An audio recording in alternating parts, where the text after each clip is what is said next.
finally, the Cubs, man, they had a fantastic August. They tied a franchise mark of a 22-6 record. And Frankie, they've just been fun to watch all year. I know both of us kind of predicted them to at least win the NL Central. What have you seen from the Cubs recently? Yeah, they had a little slump off, towards after the All-Star break, around the All-Star break time, but really kicking into another gear right now, showing us what we saw at the beginning of the season and what we've expected from them all season. We talked about them being better than the team they were last year and how well they did then, and now just really dominating in the NL Central, making the Cardinals look, kind of like chopped liver compared to last year, and the Pirates as well. So one big thing, Kyle Hendricks really making up for Jake Arrieta having a so-so second half. Kyle Hendricks going 13-7 this year with a 2.09 ERA, which leads the majors. In his last 5 starts, he's really kicked it up a notch, going 3-0 with a 1.62 ERA. So they have just got all gears clicking right now and trying to keep that momentum pushing into October. Yeah, and Hendricks is a guy, he doesn't have the stuff of Arrieta. He doesn't throw hard. He, maybe hits 90 in the game, but he reminds me of Greg Maddux a lot. Really uses that sinker to his advantage. I love the sinker to the left-handed hitter. Starts it right at their hips, gets it right back into the zone, and he's just been masterful all year. And if you look at the whole pitching staff, I mean, you've got Arrieta, who, is having in a sense, so-so year to his standards. He's 16-5 with a 2.84 ERA. So, to have those two guys at the top of your rotation, then you have Lester, who's also put up a good year, 14-4 with a 2.7 ERA. And then you have Hamill and Lackey kind of finishing it off. And, it's one of those that in the postseason, they're obviously going to have to make a decision about who their 1 through 3 or 1 through 4 starters are going to be. But, they have a lot of depth to work with, and I think that's going to really play to their advantage when postseason comes. Yeah, and the thing I like to look at here as well with just their pitching staff in general, we see a lot of pitchers coming from other teams, kind of remaking their home here in Chicago, and just we talk about all the time how Joe Madden has done an incredible job of just almost transforming these pitchers into just top tier guys. And if you can have a pitching staff like this that almost all of them have 10 plus wins and less than 10 losses, that starting pitching staff is going to give you a good chance every night to win a ball game. Just definitely showed this entire year. Well, and I think, too, you got to give it to the offense. I mean, these pitchers are going out there knowing their offense is going to score at least 4 runs a game usually. So, I think it starts with Chris Bryant. He's definitely having an MVP caliber year, 307, 36 homers, 90 RBIs. I mean, he's been, better than advertised. We all thought he would be a, 40 home run guy, at least 30, and he's really living up to the bill. And then behind him, Anthony Rizzo. 293, 26 home runs, 93 RBIs. So you got 2 90 RBI guys. I'm sure Rizzo will end up with 30 home runs again. But, it's just been a fun Cubs team to watch. And hopefully, for Cubs fans, they can end the drought in October. And we'll step away for a minute. But when we come back, we will highlight our September predictions. And we're back here on A Week in Baseball. Stephen Walters and Frankie Hohenstein with you. And just a reminder to follow us on all of our social media pages. We have a Twitter page at Week in Baseball, an Instagram page at Week in Baseball, a Facebook page called A Week in Baseball, a YouTube page called A Week in Baseball, and a blog, www.aweekinbaseball.blogspot.com. And we move on to September predictions. And our first prediction, so we'll give you a quick backstory. So Frankie and I are going to predict different things, and we're going to have different categories. And at the end of the month, we're going to come back to them and see who was the better predictor. So first category, over/under the Dodgers having a 2-game lead over the Giants at the end of September. Frankie, you first. Well, right now, looking at the standings, they've got a 1.5 game lead, the Dodgers over the Giants. And I'm going to have to say under on that one. I think, it's always tight in there towards the end of the year.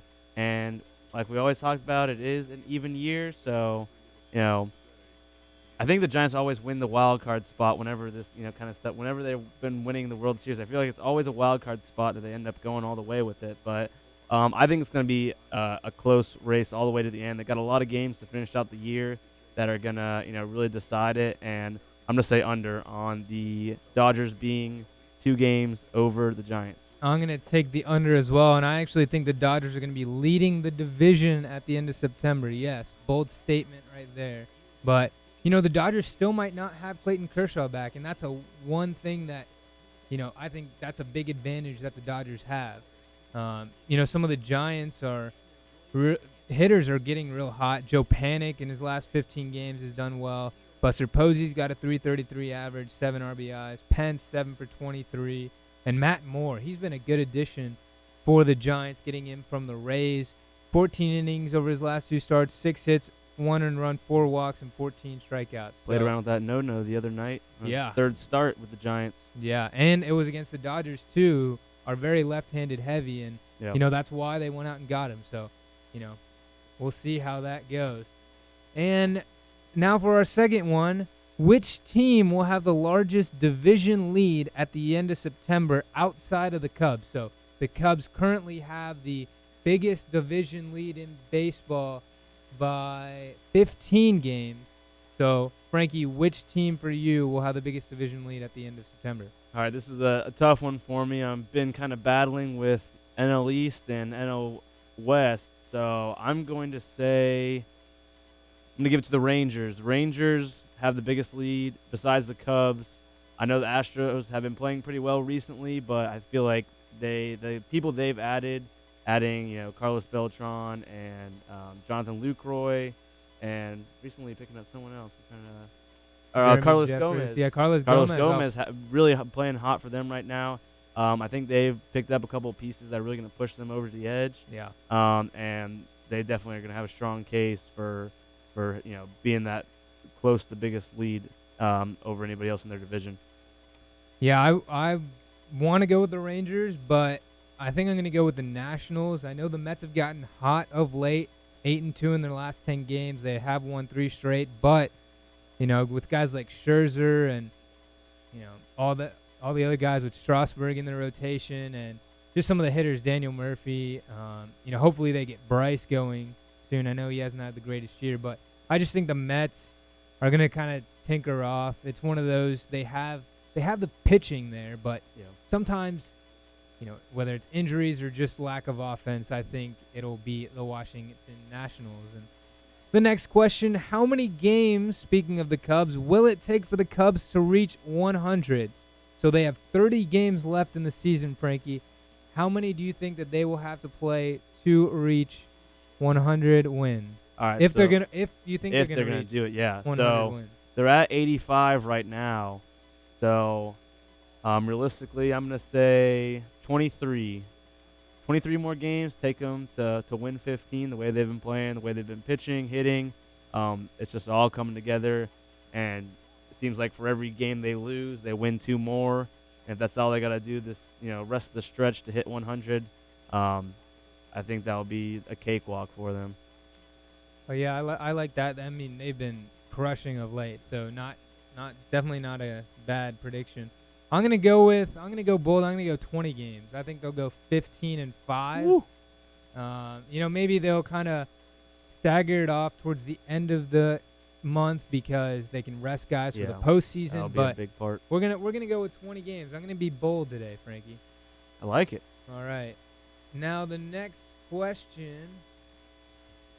Who will lead the majors in homers at the end of the month? So currently, your home run leaders, you have Mark Trumbo at the top with 40, Nolan Arenado and Chris Bryant and Edwin Encarnacion are tied with 36. And you've got a few guys below that. But who do you think will lead the majors in homers at the end of September? This one's up in the air. They got a lot of guys that could get hot at any time. I'm gonna go Nolan Arenado playing down there in Colorado. That thin air. He's been hot as can be, just crushing the ball, and we all know playing in Colorado definitely helps that situation. So I wish I knew how many home games they had left to kind of look through that, but I'm gonna go with Nolan Arenado leading the home run category at the end of the year. And I'm going to go with Chris Bryant. I know Trumbo has four more than Bryant currently, but Bryant's been on a tear recently, and I think just with the momentum going into the postseason, I know he'll probably get some rest, but he's a guy you can always plug into the lineup, and he's looked real comfortable at the plate this whole year and especially recently. So I'm going to go with Chris Bryant on that one, and we'll go with another Cubs kind of tailored question. Which will be the bigger number in September? Braves losses or Cubs wins, Frankie? Oh man, this one hurts. The, Hurts deep. the Cubs have 30 games left and the Braves have 29. I think the Braves have been playing pretty well as of late. I think a lot of their losses come from early on in the season. So I'm going to say that the Cubs will have more wins than the Braves will have losses. Okay. I'm going to go the same. I think the Cubs will have more wins than Braves losses. I think that with guys coming up, we'll talk about some call-ups a little later, and just kind of being more comfortable in themselves. You have Freddie Freeman, who's finally been able to get back on track. We'll talk about that a little later, but, Whistler coming back. I don't think the Braves, I wouldn't expect them to have a winning September, but I would say they'll go about 500. Yeah. So we'll definitely see for that. And finally, which NL hitter will have the highest average at the end of September? Daniel Murphy, who's currently sitting at 341, or DJ LeMahieu sitting at 345? Frankie. Oh, let's see. I feel like we got to go Daniel Murphy on this one just because of the situation he'll be in. The Rockies have no real shot at making any type of playoff, run or making the playoffs in general. So I feel like Daniel Murphy has a lot more to play for. Trying to get that, probably not, number one seed. The Cubs being out there, but definitely has a lot more to play for and a better lineup all around him to kind of let him be a little more comfortable in the batter's box. And so I'm gonna go Daniel Murphy on having the higher batting average at the end of the season. I'm going to go with DJ LeMahieu. Being in Colorado, having all that big outfield and all that space to, for those little bloopers to fall. Nothing against Daniel Murphy. I still think he'll be probably up there around the high 330s, low 340s. But I got to go with DJ LeMahieu in this one. And it'll be definitely an interesting storyline to follow. And we move on to some waiver deals. The Indians have acquired Coco Crisp in exchange for left-hander Colt Hines, and the Crisp deal comes after an injury to Abraham Almonte, and this kind of just shows some lack of depth in the outfield due to injuries for the Indians. So do you think that with the injuries they've had, Michael Brantley being out, Almonte now out, I know Almonte didn't play that much, but do you think this is going to affect them? I think a little bit, picking up Coco Crisp, a little bit older, so you're not have too many expectations for him coming out there and being, a younger Coco Crisp that he used to be back in the day just because of his age. But he's still putting up, pretty good numbers this season. 234, 11 home runs, 47 RBIs, 7 stolen bases. Not the worst thing in the world, and it'll be a nice little filler while they can get some guys healthy. You can talk about Michael Brantley will definitely be a big part in them, doing well in the playoffs. So hopefully Coco can fill in for the time while he's here. Yeah, and, the Indians have done a good job with platooning recently. They've got, Lonnie Chisenhall out there, Jose Ramirez. So they're just going to have to stay afloat. I don't think I think other positions will need to step up. I know we've got Mike Napoli who's having a good season. They'll get Yan Gomes back maybe in a little bit. I know he's just sent on a rehab assignment. So, I think not getting Lucroy, and I don't want to keep bringing this up, but not getting Lucroy at the deadline, I think that really hurt their offense. But, I think that the Indians will be fine. I think it really, right now, just hinges on how their pitching is going to do down the stretch. And another waiver deal, and we talked about it, just briefly brought it up, is Carlos Gomez was signed by the Rangers on August 20th and then ended up being called up on August 25th. And So far in the 7 games with the Rangers, Frankie, 2 home runs and 8 RBIs. I know the average has not been there, but he has hit it big when he's had to. Big grand slam off of Felix Hernandez yesterday. And, the Rangers, they battled injuries, but they've done a good job of bringing guys in this year. Yeah, we kind of saw a not so familiar side of Carlos Gomez when he was playing with the Astros to the point where they had to even release him. It's kind of, if you would have said that last year and even thinking about that, you would have thought, that you were crazy assuming that he would be released by a team. But it just goes to show, you're excited, you're trying to make a playoff run, the atmosphere, the guys around you in the clubhouse, and you know what you're playing for can really, really turn, your motivation around and want to play better and do better for your team, which, the way he's been playing as of recent is the Carlos Gomez we've been used to. Yeah, and I think this is going to be something that will really bite the Astros in the butt. Not to say that Gomez didn't give it his all in Houston, because I know he did. He's one of those players who he will, but I think this was perfect pickup for the Rangers. You kind of give him a semi-platoon, semi-every day, kind of coming off the bench right now, but when he gets hot, he can basically be another solid outfielder. They've got, Beltran out there, and just that lineup, Beltran, Luke Roy, Mitch Moreland, Elvis Andrus, Kinsler. Odor leads the Rangers with 27 home runs right now. So Dang. The Rangers are sitting pretty well. Best record in the American League. So I think they'll do pretty well. And finally, on the waiver wire, the Orioles claimed Drew Stubbs, and Drew Stubbs was actually released designated for assignment, after Gomez was called up. So they're also reportedly working on a deal for Michael Bourne. So it'll be interesting to see if the Orioles can get some depth before the playoffs. And we will take a quick break, but when we come back, we will bring you a new segment called Turn 2 Thursdays, and we'll explain it more after the break. And we're back here on A Week in Baseball. Stephen Walters and Frankie Hohenstein with you. And just a reminder to follow us on all of our social media outlets. You can search A Week in Baseball across Instagram, Facebook, YouTube, Twitter, and Blogger.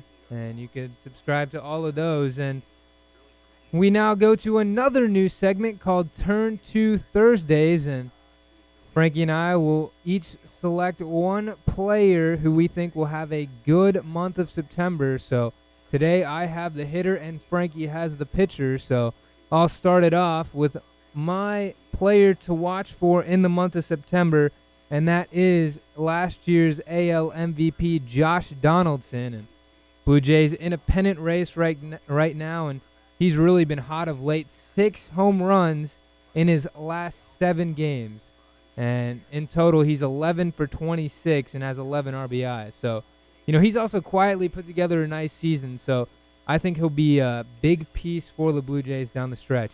Frankie, who's your pitcher to watch for in September? Yeah, definitely. Just like Josh Donaldson in that pennant race, Justin Verlander for the Tigers, he has been lights out as of late. Last 6 starts, he is 3-1 with a 2.43 ERA. And on the year, he's 14-7 with a 3.30 ERA. And the Tigers are just 4.5 games back of the Indians in that AL Central division.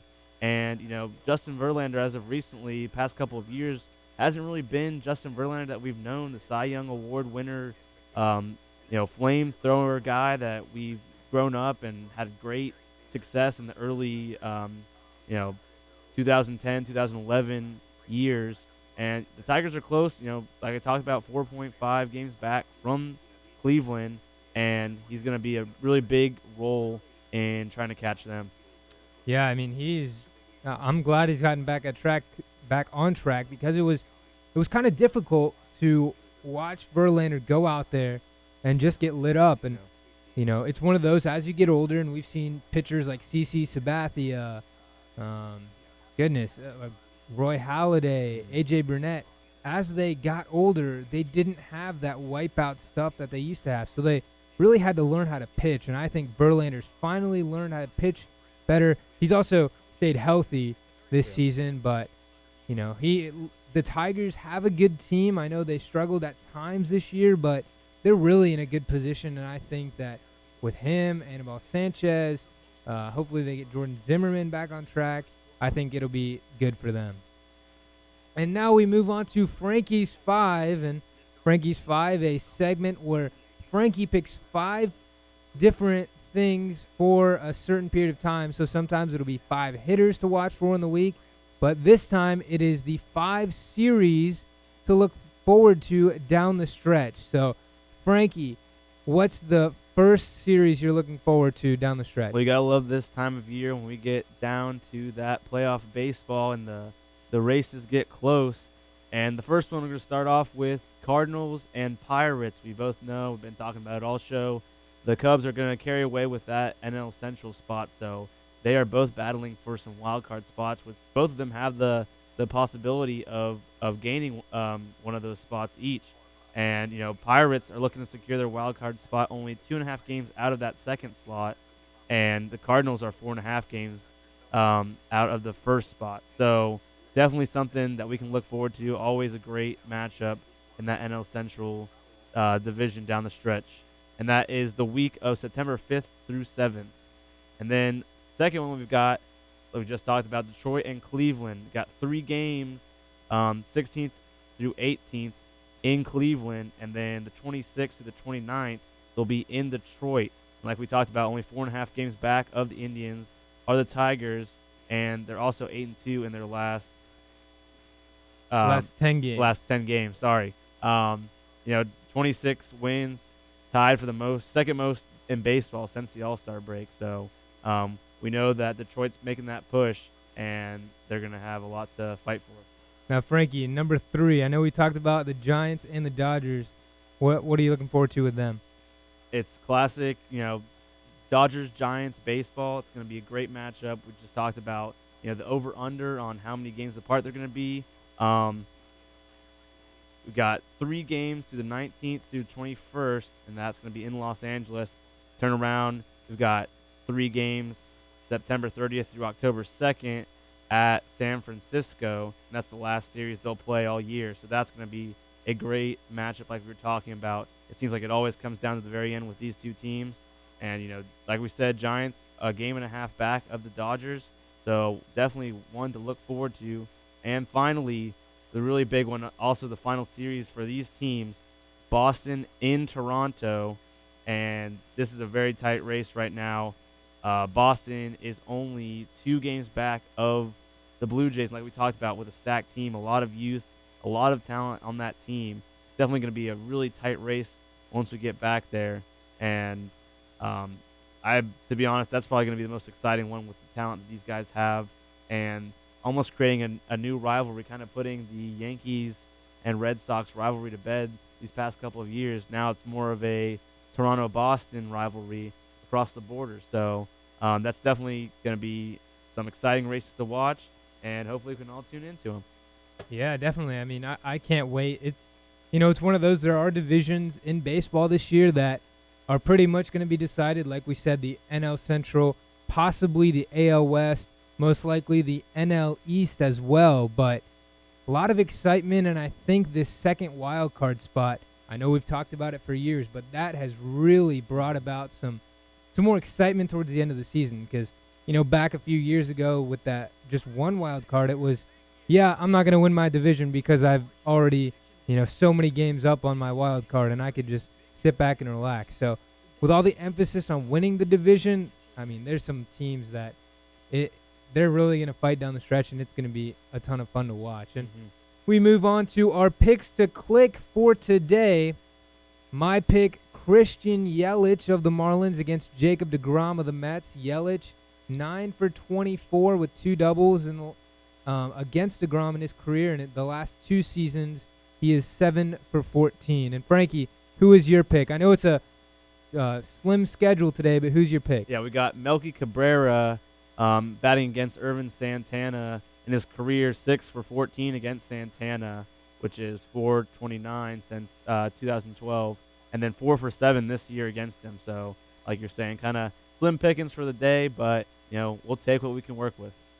And we move on to some chop talk, as the Atlanta Braves have won 3 straight games, and they currently do not own the worst record in baseball, Frankie. Woohoo! So that is, definitely something that is exciting. The Twins have taken that over by losing 13 straight games. That's definitely a rough one up in Minnesota. But, they won 9-6 this afternoon. Fultonevich had another good outing. He's looking sharper and sharper as the season goes on. And notables, Freddie Freeman, 1 for 3, homer, 3 RBIs, and Matt Kemp, 2 for 5 with 2 RBIs. Also, Ender Inciarte adding to the attack, 2 for 4 with an RBI. And that brings us to the Matt Kemp edition, Frankie. Matt Kemp, I know he hasn't had the greatest of stats so far with the Braves, but he's definitely had an impact on Freddie Freeman. Yeah, I know this is the first time we've gotten to talk about it, but the letter that he wrote to Atlanta and just the letter that he kind of published in general, talking about growing up as a Braves fan, I think living in Texas or Oklahoma, but getting Oklahoma, getting Turner Broadcasting out there, so always getting to watch the Braves game and everything, and how excited he was to come over here. And even though he knows it's not a successful year, he's still excited to come around, and hasn't done terribly. Definitely not the Matt Kemp that we're used to. Batting .243, only 3 home runs, 17 RBIs in 28 games with the Braves so far. But his biggest impact has been on Freddie Freeman, like you were saying. Freddie's batting .313 with 9 home runs, 9 doubles, 24 RBIs, and 25 walks compared to only 27 strikeouts. So, we've kind of been hoping on Freddie getting back into the swing of things, not having such a great start to his season, and added another home run today. So it's really kind of be interesting to see, especially next year, how these two gel together, those big home run bats. Yeah, and, Matt Kemp, he's a guy, I know the advanced metrics don't really favor Matt Kemp, but he's somebody for me that just his name in the lineup carries a lot of weight. Being able to move Adonis Garcia to the 5th or the 2nd slot, I think is a lot better than having him where he was batting cleanup behind Freddie. And, we've seen Freddie's been walking more. He's been more patient. So having Matt Kemp, and when pitchers look in the on-deck circle and say, hey, I can't pitch around Freddie Freeman anymore, I think that's been huge. And I think in the next few years to come, I know Kemp isn't going to be the 40 home run guy he was, the 40 stolen base guy he was, but he's definitely going to put up some numbers, especially home run, RBI department, and might not play the best left field, but I'd rather him help Freddie out in the lineup than give me Gold Glove defense at this point in his career. Also, another exciting call-up for the Atlanta Braves just a little bit ago was Dansby Swanson. He was called up earlier this month, and he's had a decent start to the career, .255 average, 2 doubles, 4 RBIs. Kind of fallen off, actually. When I was writing this script, he had a .300 average. But, being such a small sample size, he's gone 0 for 7 in his last 7 at-bats and fell to .255. So, it's one of those. He's going to continue. If he gets 3 hits tomorrow, it's going to go back up. But, he's looked really good, Frankie. And he just looks like he belongs, doesn't he? Yeah, such a short turnaround for him, too, playing college ball and calling him up so early. Just kind of get him a little taste of the big leagues and kind of prepare him. And we'll see, the decision that the Braves make next year, if they're going to, keep him up or try to keep him down on the farm and mature him a little more and kind of work with him and teach him a couple more things, or if they want to go ahead and stick with him. But definitely a good idea on the Braves' part. Kind of get the Braves fans excited, let him get used to the atmosphere and the experience of playing Major League Baseball, and just hope he turns out to be as good as a #1 draft pick should be. Yeah, and Frankie, that brings us to our fan questions. One of our fan questions about the Atlanta Braves submitted by Linda, and that question is, when do you think the Braves will be legitimate contenders? And Frankie, I know we're a few years away from, the Braves contending. I know some of their better prospects are, a few of them taking a little longer to develop. Personally, I think 2018 is the year. I know they're pushing 2017, but some of their pitching prospects aren't ready. What are your thoughts? Yeah, realistically, it's got to be within the timetable of 2 to 3 years to be contending, and that's not saying they're not the team that's just blowing everyone away. That's pushing to make the playoffs, having legitimate shots. Which definitely next year. I mean, we always say this. We hope they get these names and everything, and just things don't really seem to gel as much. But the way the farm system's been going and the youth that we have, next year could be a possibility if we have a good spring training and guys show up and really show that they're dedicated and want to win. But realistically, on the timetable, 2 to 3 years, we'll definitely be back in contention. And finally, we have our Bobcat news. Jason Eller was named the new coach for the Georgia College Bobcat baseball team. And Eller came over after a 3-year stint after Augusta University and really did a great job with that program. And before he was at Augusta, he spent the previous 11 years at UGA. And, he's a guy who brings a lot of experience to the table, and I think he's going to pay dividends for the Bobcats. Yeah, I've heard great things about him, and he's had a positive attitude so far, which is really going to sit well with the players and help them out a lot. And, he's done a really great job of recruiting so far as well. Yeah, he's one of those guys. I mean, being at a USG institution for 15 consecutive years, it allows you to get to know the state. So I think having that in his advantage in recruiting is going to be perfect. And so we thank you for tuning into A Week in Baseball here with Stephen Walters and Frankie Hohenstein. And we will see you next week. And just a reminder to follow us on all of our social media pages. And we will see you next week. Have a great Labor Day weekend.